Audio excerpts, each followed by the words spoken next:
Hello, everyone, and welcome to Clark Art Talks. I'm Kendra Larson. I'm the Archer Gallery Director and Clark Art Talks Coordinator. Today, we are lucky to have the wonderful Ryan Bubnis here to talk about his art and practice.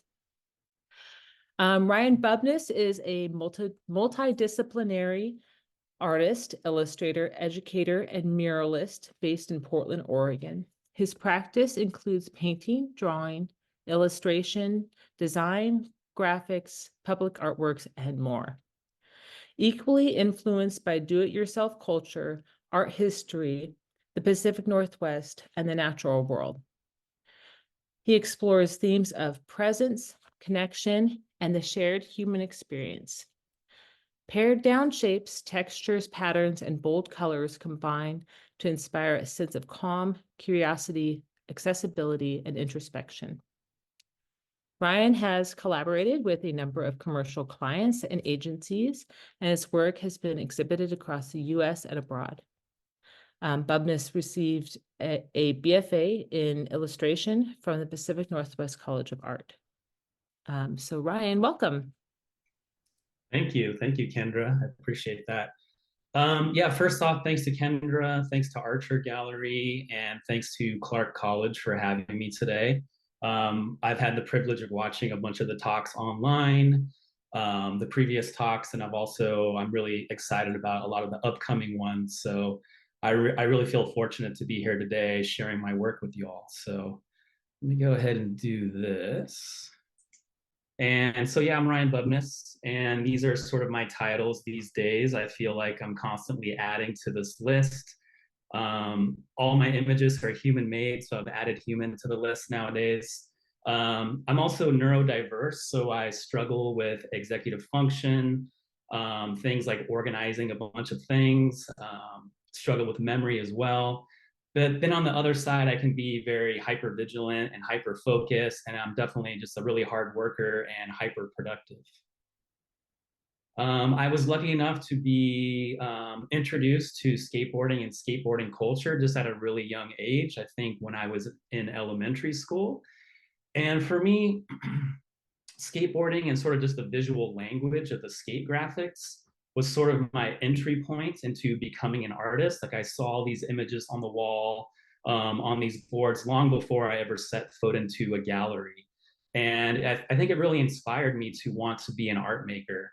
And I think also too, it was my first introduction to do-it-yourself culture. People just doing things just on their own, just feeling empowered, whether that was making zines or music or printmaking, etc. So let me kind of go through this here. This is a photo of myself back in high school. This was the parking lot that we used to skate at my high school. And there's me just being a rebellious teenager there on the right-hand side. My good buddy, David Aguayo, was an amazing skateboarder, and he's right here just doing an ollie over this random sofa that was in the parking lot. But that's another thing that I love about skateboarding is the community. I feel like it's one of those things that you're able to cut through the barriers that keep humans apart, whether that's like sort of age, class, just different backgrounds and cultures, and even gender. When you're just hanging out with a group of people in a parking lot skating, all that stuff just sort of falls away, and you're just giving fist bumps and high fives and just encouraging one another. My good buddy Jose Cervantes took this photo. He's an amazing photographer. And I still skateboard to this day. I love it that I love the act of it as well, not only the artwork or the community, but the act of doing it. I feel like it is an act of presence and just focus and awareness, because you can't focus on anything else when you're actually doing the act of skateboarding. And it's just so freeing and meditative. And every time I do it, it's just such a release, and I feel better emotionally and physically. And this was a photo that was taken, I think, about a year ago with some of the same people that were in that previous photo. My good buddy Jose is there on the left-hand side. And I got together with a bunch of my friends and skated in the back of this parking lot behind a Whole Foods back in the Bay Area, like San Jose, California, where I grew up. We got kicked out by a security guard. I think that was like half our age. So let me kind of keep going here. Another thing that I feel like is just a great way of practicing awareness and kind of just increasing my sensitivity as like a human, as an artist, is I love just getting out into nature and just stepping away from work, stepping away from the screen, and just trying to really appreciate those beautiful sort of fleeting moments where whether I just see, I don't know, like a sunset, or I'm looking out at the ocean or looking out at the lake. So I really try to make that a priority in my life and just get out into those natural spaces just so I can appreciate that natural sort of just awe and wonder. And I love just, we're lucky enough to have a nice little nature trail by our house here. I also like to go to Battleground Lake quite a bit, and I love going there in Washington. I love going there during the winter because there's a lot less people there. And it's just a great little short hike. Mostly it's just a bunch of fishermen there. But there's also just a lot of great birding that goes along there. And I've kind of become a birder um, over the last couple of years. And at Battleground Lake, if you go there during the winter, you can see these amazing creatures called the cormorant. And they're just so intriguing to me and interesting. They remind me of these prehistoric creatures. And again, I'm just sort of in awe of sharing the same sort of natural space with a creature like this. And so that sort of thing might end up in the work. So there's a cormorant right there in the middle of this risograph print. And I love printmaking. I made this print at Outlet, which is this great little print studio, risograph print studio in Northeast Portland. And I split my practice between doing commercial illustration and doing fine art. So I'm going to show you just a little bit of commercial stuff, and then I'll show some fine art paintings at the end. But this was a piece that I did with the record label Dreamville Records and Interscope Records. And it's owned by the artist MC J. Cole, one of the top MCs artists right now.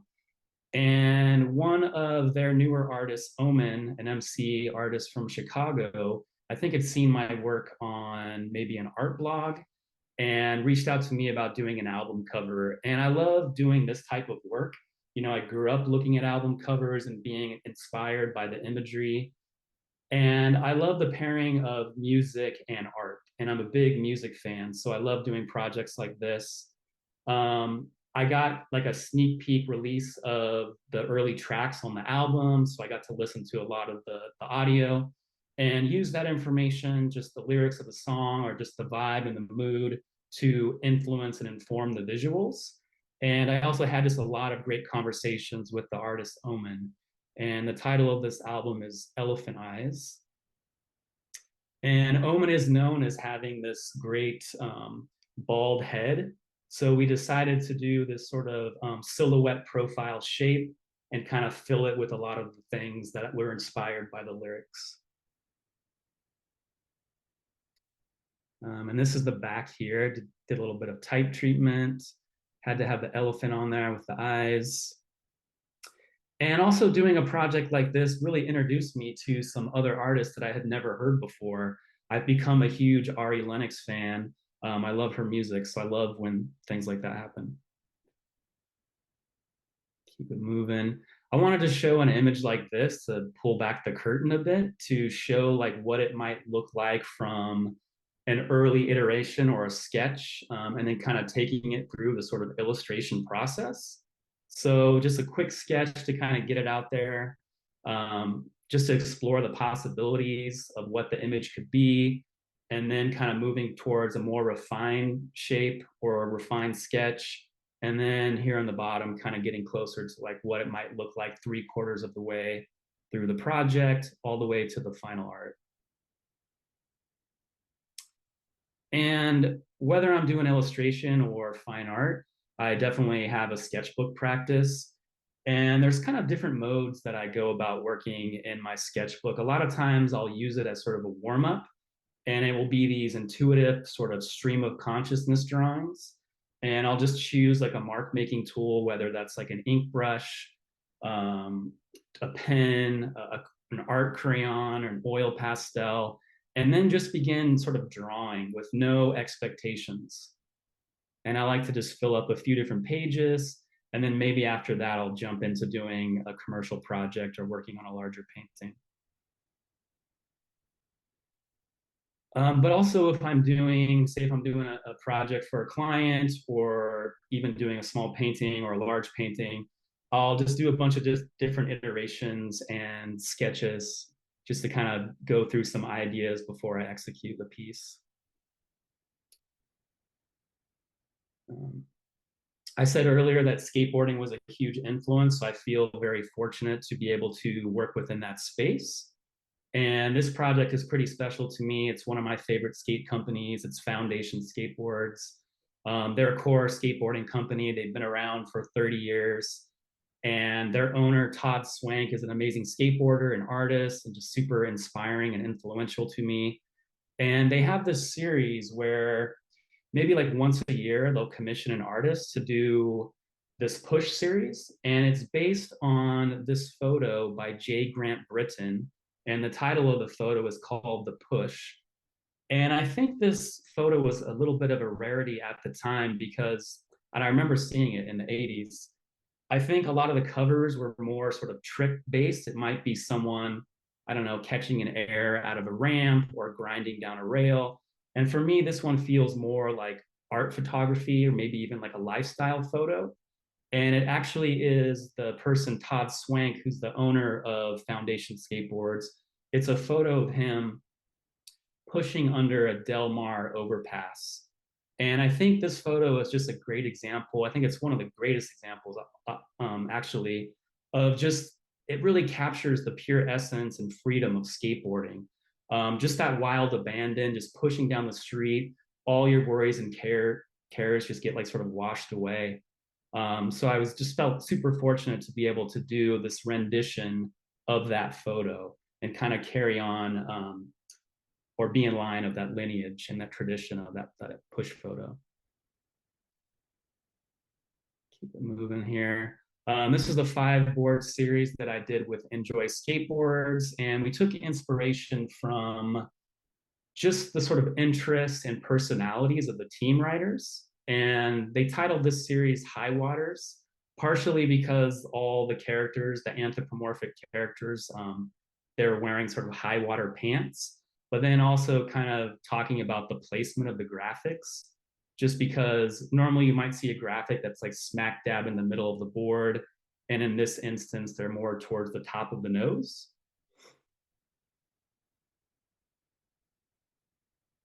And I get to do a lot of work in the beer space. And this is one of my favorite breweries here in town called Gigantic Brewing. And this was the beer they titled Check Your Cold IPA. And it's kind of a cross between a Czech Pilsner and an IPA. And we took inspiration from the Czech Republic coat of arms.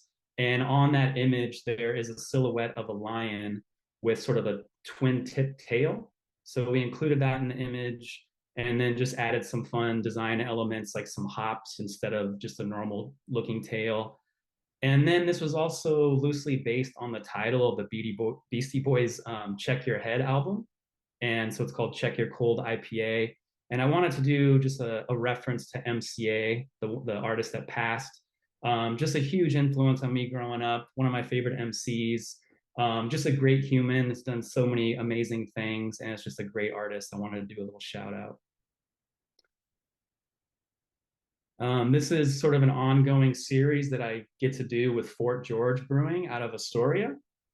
And anytime they do a collaboration brewing with different breweries throughout the area or different cities, and they use this ingredient called phantasm powder. And what it is a powder derived from Sauvignon Blanc grapes from New Zealand. And there's this sort of scientific process and thiols and molecules that they use to get that powder. And anytime they use that ingredient, they've reached out to me about doing a graphic or doing a label for the can, and I've always said yes. So this one was called Captain Phantasmic, and we've included just a bunch of cool little thiol shapes and molecule shapes. And I always sort of challenge myself to include that sort of hexagon feel shape in the eyes or somewhere within the character design. And along with working with Fort George too, I get to work with Josh at Plasm. It's always a privilege. Keep it moving. So we got Fantastic Mr. Fox. And then we got Fantasy League. This was all inspired by like sports ball, football, baseball, hockey, tennis. And then this is what a sketch might look like that I would share with the client or Fort George. So I always just do like maybe like, I don't know, 20 or more sketches or thumbnails. And then I'll narrow it down to sort of my top 3 options. And then I will send just a slide deck with those options and then communicate with the art director and Fort George to decide a direction. So this could be option 1. This could be option 2, just added some extra arms. And this could be option 3. And this one was loosely based on a classic video game that I grew up playing in the 80s. And this was called Mega Extra. I've noticed too, when I was putting together this slide deck, that there's a lot of purple in my work. It's been kind of my favorite color these days. Keep it going. This was a project that came out holiday of 23. And it was a collaboration with Stance Socks and Disney for their 100th anniversary and Pixar. I've been a longtime fan of Stance Socks. I think I purchased my first pair like 10 years ago. And for those of you that know Stance Socks or wear them, you know they're the best socks out there. And it was Disney's 100th anniversary. So what they did was they commissioned an artist for each quarter to do a collaboration based on, in this case, Pixar. And so I got to choose my 3 favorite Pixar films. And so I did Monsters, Inc., Inside Out, and Toy Story. And it was just kind of an amazing project because not only did I get to work with Stance, but I also got to work with Disney and Pixar all just on one project. I got to like dive back into those films and just really then enjoy them again. A lot of those films I hadn't seen in a long time. And so I wanted to feature the main characters just as the larger graphic next to the Stance symbol. And then I treated the rest of the sock or the composition or the canvas much like I would a sketchbook, just kind of loose line drawings of some of the supporting cast, the villains, some different graphics and motifs that were included in the films. Or I was inspired a lot by the intro and closing credits of the films as well. So I did the sock series and then also put together this amazing box, this box set, and it came along with these little patches. And I did some fun little call outs. I should have put this in the slide deck, but I don't know if you all remember Toy Story. The main 2 characters, Woody and Buzz, Andy, the owner of the toys, writes Andy on the bottom of the sock. And I included that on the bottom of the sock. So whenever you're wearing these, you're property of Andy. And these are available on stance.com right now.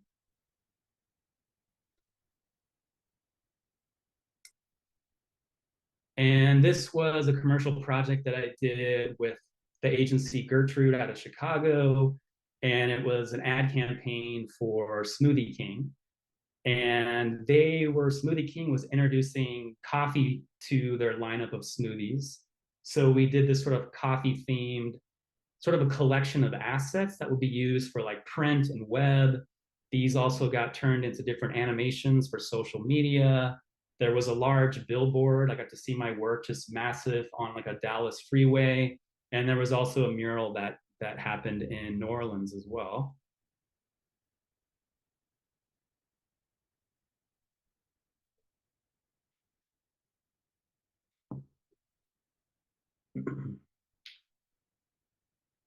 And I guess that's a good segue of talking about doing some murals. So I really like to do murals. I love just the scale. I love all the problem solving that goes into working on a mural. How do you get like this small sketch or small drawing and have it blown up massive on the wall, but still kind of keep that feel of that smaller piece?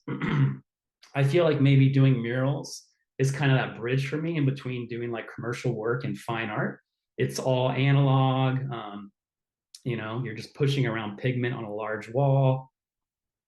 And this is the back of the Aladdin Theater in Southeast Portland.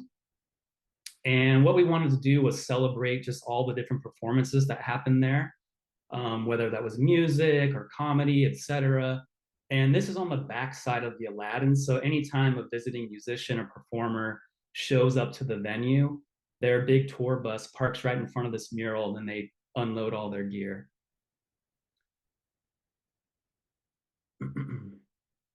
And I said there was a lot of problem solving that goes along with doing a mural. This mural was, I think it's 30 feet tall by 100 feet long. And I'm a little bit borderline afraid of heights. So even just getting up on like a shaky lift is a little freaky, but you kind of just power through. And I feel like doing this type of work too is just a practice in presence as well, because anytime I do a big project like this, I get so immersed in the process that everything, again, just sort of falls away. And I have a hard time focusing on anything else while I'm working on this site or on this project. There was an issue where I couldn't get the lift to get close enough to the wall right above this awning. So luckily, I enlisted the help of my good buddy Brant Tesquello, who I also grew up skating with. He's a house painter, so he came through with these really awesome tall ladders, and I was able to climb up the ladder and paint over the awning. But that was definitely scary. Like you're climbing up there, you maybe have a small little container of paint and a paintbrush, and you're getting up there sort of like 15, 20 feet.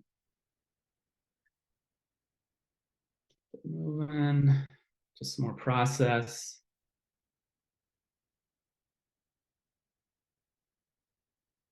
And in the finished mural that's still there today. Also, right next door is Classic Pianos, just a great business that's been around in Portland forever. So we wanted to honor that as well. And I can't do this type of work by myself either. So oftentimes I'll get friends to help. My partner is an amazing person that helps me, loves helping me on these murals. I owe a lot to her. And then also I've had former students help me as well. Because you might only have like a week or so to do like a large project like this. Um, just what the messy job site might look like.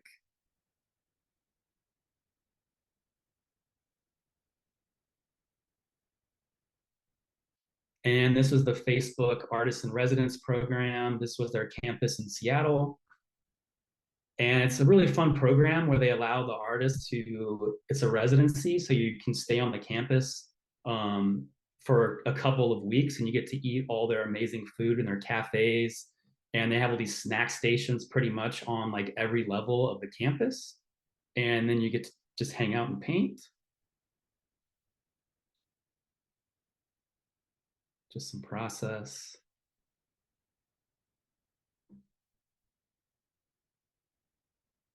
And in the finished piece.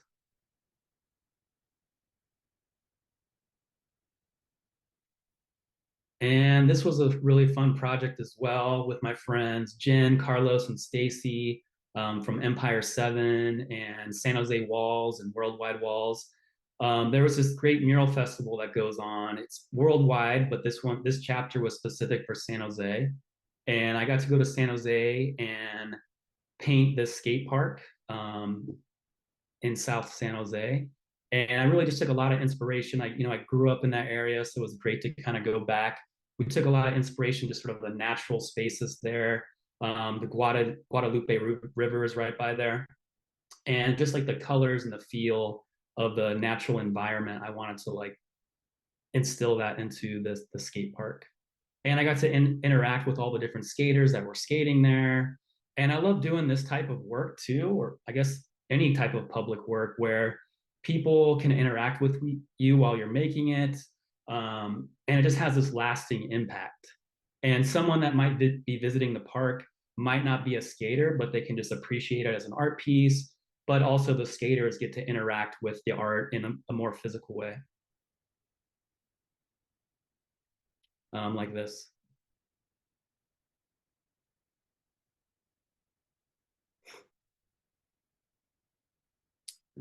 Finish pick.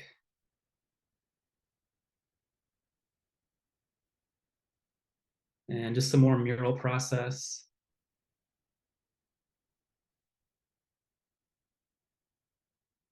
This is at the Portland airport. And then what I wanted to talk about as well is just my practice of doing like fine art painting and gallery work. And I did a recent show with Chefus Projects, which is a gallery here in town. I've been working with Chefus Projects, I believe, for about 7 years now. And I think this was my third or fourth largest show, whether that was a solo show or a two-person show. And this particular show was a two-person show with my good bud, Nathan McKee, who's also a skateboarder. And we began sort of like talking and discussing the idea for this exhibition, I think really during the height of the pandemic. And we were all just feeling so isolated, just so down. There was all the political trauma that was going on as well. And just the sort of weight of the world was sort of on us. And we would often just get together and skate in the parking lot of a local high school here in town and just talk about the show that we wanted to put on. So the title of the show was called In Plain Sight. And like I said, there was all this sort of like negative stuff, like sort of weighing on us, and we didn't really know how to deal with it. And so at the same time, we also just wanted to kind of combat that negativity with sort of just hope and optimism. And we started thinking about just the things that we enjoyed in our life, whether that was like getting out and skateboarding, or again, getting out in nature, or just kind of appreciating the sort of fleeting and passing moments of our human lives. And I think the sentence we kept going back towards was in plain sight. It's sort of things that are easily seen, but often overlooked. And Nathan makes these amazing cut paper pieces that might be like a landscape or a business, and they're amazing. So I love showing alongside Nathan. And what I guess I'll do here is just like talk about the paintings that I made for the show. Let me get a sip of water here real quick. So this was the first painting that I did, and it's called Sunny Side Up, the Egg Painting. I knew that I wanted to do a series of still life paintings. There's just such a rich history in art history about still life paintings and even food paintings that I knew I wanted to show just sort of a simple shared human experience, like a breakfast setting. And I made this painting right around 2022, transitioning into 2023. And so it was sort of the hope and optimism of New Year. I was also kind of tapping into the idea of a fresh new day, kind of gives you that fresh start. And that sort of references the title, Sunny Side Up. And because the title of the show was called In Plain Sight, we were talking about a lot of how like people see and just the idea of presence and awareness and kind of appreciating these sort of unseen or hidden treasures. There's a lot of references to vision within these pieces. And I like the idea that the eggs might read as a pair of eyes. And another thing that I've included in these pieces as well is I put sort of a painting within the physical painting, that physical object. And I really love that idea, just like that meta idea of an art piece that's referencing itself in a way. And so this dog on the top corner was a painting or a drawing that I had done before. So I wanted to include it in this painting. And I like the idea of like this dog that has this lump on the back of its head that sort of mimics and mirrors the shape of the front of its head. I'll keep it moving here. Lost some time to all the tech troubles. And so I did the breakfast painting. And so, of course, it felt just logical to do the lunch painting. And nice little lunch is something that my partner and I say when we're appreciating just that moment of it might be leftovers or just going out to a nice little lunch and just sharing each other's company. And I just feel like just breaking bread with family and friends is just such an amazing experience that I really just cherish. And so I started thinking about what would be the quintessential like lunch item. And I kept going back to maybe, especially here in America, I know it's different for different cultures. I kept thinking about a sandwich and a cup of soup. And of course, you have to have a pickle with that as well. I guess I should also say that there's a bird painting in this piece, and one of the sort of the statements or sayings that I used for sort of a prompt, sort of a jumping off point to make this work, I kept going back to the statement bird dog or bird dogging. And that means to really inspect or watch something long enough to gain just a better understanding of it. And so just practicing awareness, you're just curious. And so I did a lot of references to birds and dogs in these pieces. And so I did lunch and I had to do the dinner. So this is Friday night is pizza night, the pizza painting.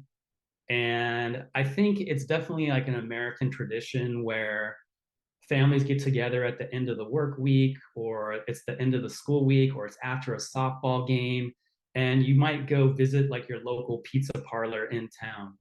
And those always felt like special nights to me for some reason. So I wanted to celebrate that. And I remember going to like a pizza place, and maybe your parents are eating dinner and they're watching, maybe there's a game on the big screen. But oftentimes, if you were lucky enough, you got like some quarters, and there would be like an arcade in the space, and you or your friends would go and play some video games. And I think it was just this really cool communal space where you might be interacting with kids that you didn't know. They might be from other schools, or maybe you kind of strengthened a friendship from a kid you've seen at school, but just never hung out with, but you're just hanging out in the arcade playing games together. So I've always appreciated those nights. I often include sort of references to art history in my work as well. And in 2019, I had the opportunity to go see the Helma F. Clint show at the Guggenheim. And I think I'll be like sort of forever changed by that exhibition. I love just the story and the lore of Helma F. Clint.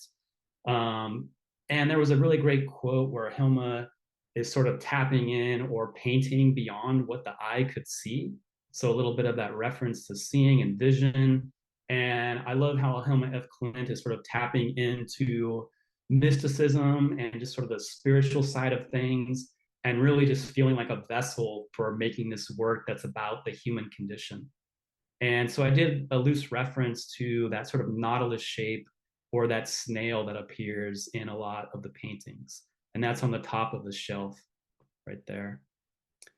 There's another reference to vision at the bottom too. Is I grew up in the Bay Area, and there's this really amazing hip hop group called the Hieroglyphics, and that's their logo on the beer can koozie there. And it's just a third eye, referencing enlightenment. I really like the way I treated the red pepper flake shaker. Feels like you could actually grab that and shake it on a slice. Moving. And just seeing these together, I also like the idea how the different food items can kind of just talk about the timeline of the passing of time or the passing of the day. Breakfast is in the morning, lunch is midday, and then dinner in the evening. And this one was called Always with the Side Eye. I was thinking a lot about sort of distrust and suspicion and how you might look at a person or a situation like that. And I also started thinking a lot about those neighborhood watch signs that you would see in neighbors' homes or in the front of a business. There's like this graphic of this sort of criminal character, this black silhouette that's sort of fleeing the scene. And I really wanted to just sort of mimic or mirror that gesture in the vase.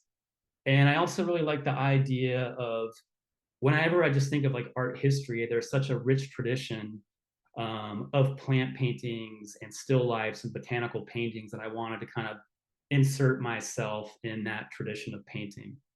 And thinking back to that last series of paintings that I just showed, they're really flat. And I wanted to push back a little bit about with this series as well, or with this work. And so instead of sort of hiding the brushstrokes like I do in those previous pieces, I really wanted to kind of play up the texture and the mark making and just be a bit more loose and intuitive with the type of marks that I was making.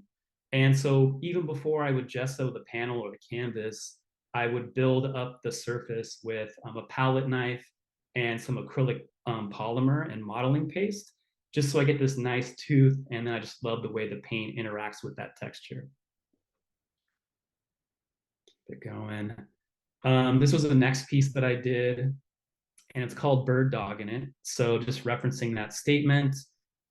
This has acrylic polymer. There's also some oil pastel in there.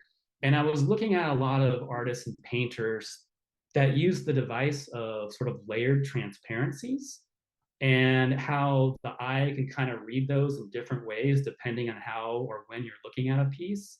So at first, I think I did the bird, and I thought maybe it would be interesting to kind of layer that up with the dog as opposed to having them stacked or side by side, just really interacting. And I love the idea that a viewer might see this and can read it sort of a number of different ways, where you might just go straight to the bird and that's it, or you might just look at the dog. But I really like this moment where hopefully like the eye blurs a little bit and the large eye of the bird becomes the eye of the dog.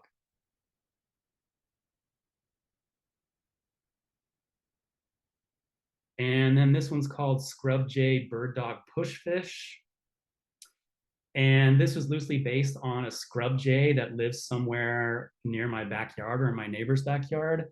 And it's this really sort of loud, aggressive, angry bird. It's a beautiful bird, but it's constantly like screeching and screaming. And it's like digging up all our planters in the back to like bury peanuts. And I often feel like when I go into the backyard, I'm sort of intruding on their living space. So I wanted to push that idea a little bit further and put this sort of like angry, screeching bird figure within a house. I don't know, screaming out to get more food or whatever it may be. But just kind of pushing that idea a bit further. There is a bird dog painting in there as well. And then you can also see that push photo that I included in this painting as well. I guess one other thing I didn't say about skateboarding is once you've become a skateboarder, you view your environment in such a different way. You're sort of, if you're in the urban environment or anywhere you are really, you start seeing just like normal things like a set of steps or a handrail or a curb as sort of obstacles to skate. It's like, oh, that would be an amazing skate spot. Look at that parking lot at the high school. I would love to go skate those curbs. And then once you sort of have turned on those skate eyes, even if you're not skating, I guarantee you just can't turn those off. You're constantly viewing your surroundings in that way. And I love that. Going. You can see some of the built up texture on the paintings. And the garlic is a loose reference to my hometown. I grew up in Gilroy, California. Some of you may know it's the garlic capital of the world. And this was the last painting that I did in the show. It's called Slow Birding, and this is the largest piece in the show. I also built up the canvas with that acrylic polymer as well. Just really was kind of focusing on that surface texture. And this title is loosely, or it is based on a book by Joan E. Strassman. It's called Slow Birding.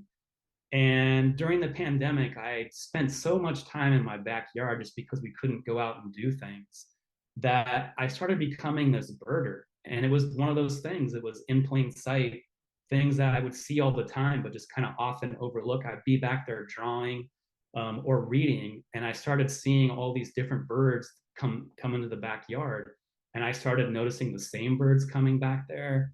And it started to feel like I was being visited by these friends, because I'd be like, oh, there's the robin, there's the flicker, there's the nuthatch, there's that pesky scrub jay. And then I found this great book, Slow Birding, which is really just all about appreciating the birds that are right in your neighborhood, right in your backyard.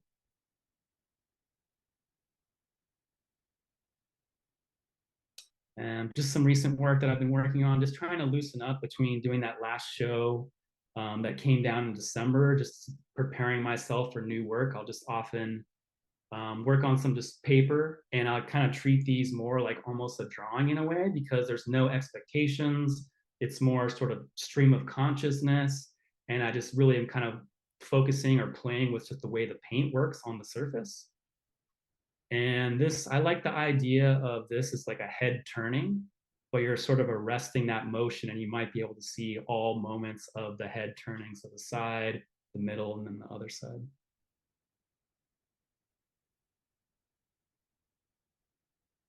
Another one, bird person, the bird watcher becoming the bird.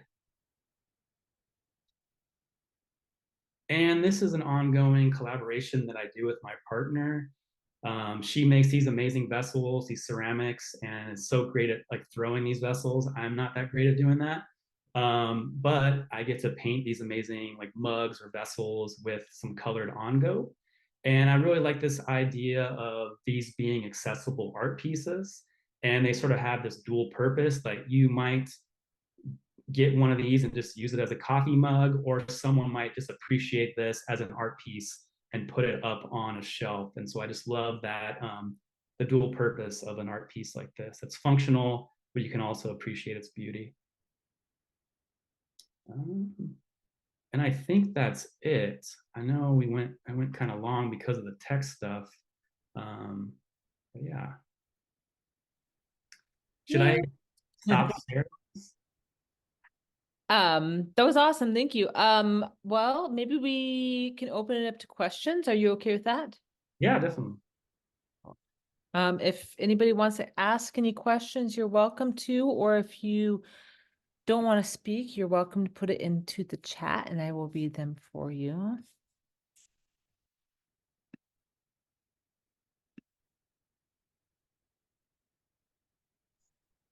I could get us started.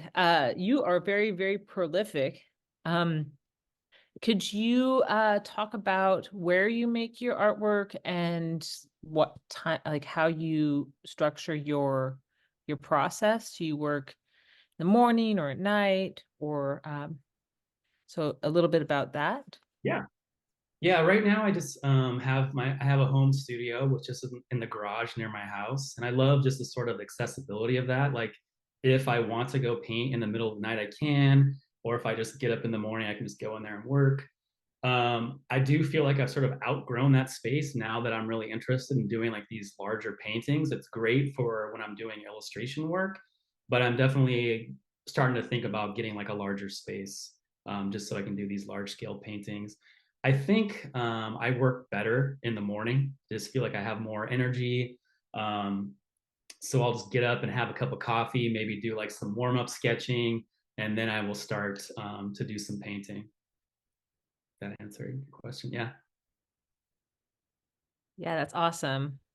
I read this book once that talked about how important it was to recognize when you work best, and it sounds like that you've done that, and that's awesome. It looks like there might be a question.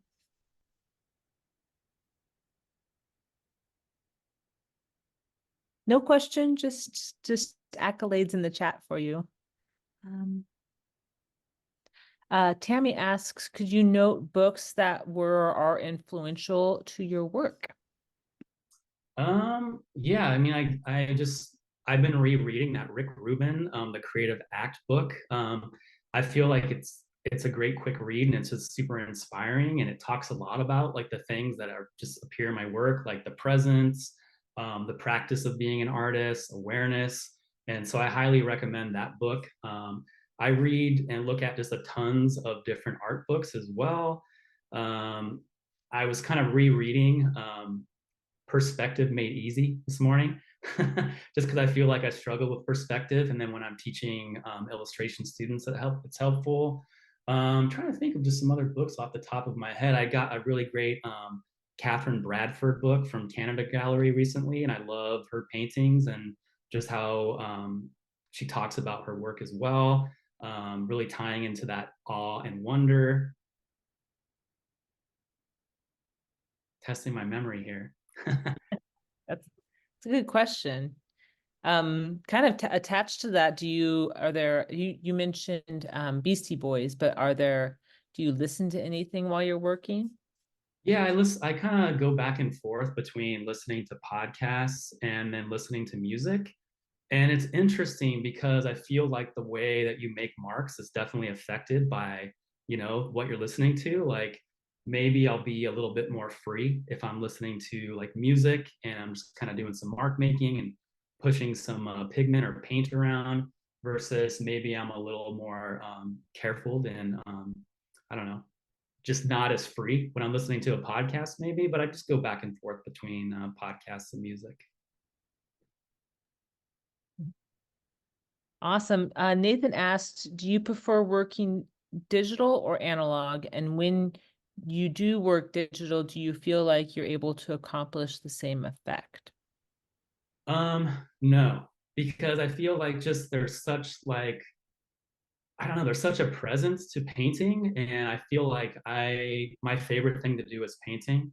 I just love the physicality of it, and I don't know, when you're standing in front of a painting, it's more of like a physical object versus say like an illustration that might just live on print or digital that's a bit more flat.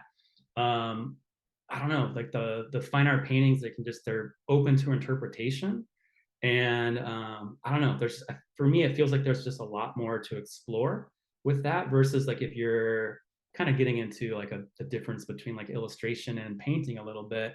um, but I do like doing digital as well, but I do a lot of that for client work. Awesome. Well, and that makes me think of the murals too. You have the scale of the interacting with it with our bodies, not with our just with our eyes, and that's interesting. Carrie Ann asks, how do we connect with you to learn more outside of the uh, outside of your art exhibitions?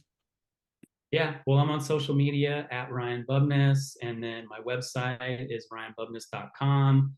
I have a newsletter that I put out as well, so if you're interested in that, you can sign up on my website.